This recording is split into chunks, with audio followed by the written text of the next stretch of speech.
حضرت دانیال علیہ السلام جنگل میں ایک نوجوان شخص کی اجلاس پر گزرے جس کے سر پر سونے کا تاج تھا اور ہاتھ میں سونے کی انگوٹھی تھی.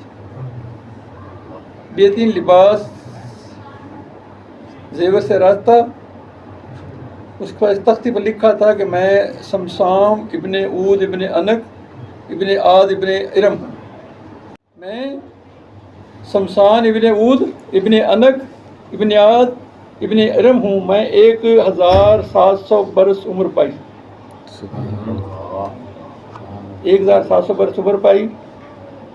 اس زمانہ میں 12,000 کنواری لڑکیوں سے نکاح کی اور 40,000 شہر آباد کیے. کئی ہزار جنگیں جیتیں اور میرے خزانوں کی چابیاں 400 خچر اٹھاتے تھے. مگر میں نے عاقلوں سے دوری اور غافلوں سے قرب اختیار کیے رکھا. میں نے عاقلوں سے دوری اور غافلوں سے قرب اختیار کیے رکھا. جس نتیجہ یہ ہوا کہ دعویٰ خدائی کر بیٹھا. پھر اس میں اس جنگل میں پھنس گیا، اس سے نکل نہ پایا.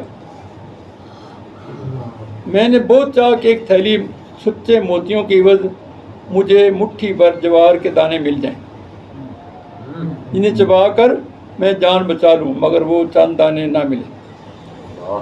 چنانچہ اب اس جنگل بیابان بھوک سے دم توڑ رہا ہوں. اے دنیا کے فریبوں سے پھنسے ہوئے لوگوں، دنیا داروں، مجھ سے عبرت حاصل کرو. دنیا فانی ہے، اس سے دھوکہ نہ کھاؤ. دیکھو اس وقت کوئی چیز میرے کام نہیں آ رہی، اور اگر میں اپنی اوقات نہ بھولتا مجھے موت یاد رہتی اور میں خود دعویٰ خدائی نہ کرتا بلکہ اللہ کا بندہ بن کر نعمتوں کا شکر کرتا تو آج اجر پاتا. مگر میں اب نہایت بے بسی کی موت مر رہا ہوں. تفصیل روح البیان آیت نمبر 168 سورۃ آل عمران. سمجھائی؟ یہ ہمیں کیا بتا رہی؟ دنیا فانی ہے، آخرت جاودانی ہے. یہ چند روز زندگی سے آخرت کما لو. للہ خالق الموت والا یہ آتا تو پیسے نظر رکھو کہ میں نے موت اور زندگی بنائی، اس لیے موت کا نام پہلے لکھا زندگی کے بعد میں، تاکہ پتہ لگے کہ زندگی کے بعد موت بھی ہے. اس کی تیاری کر لیں.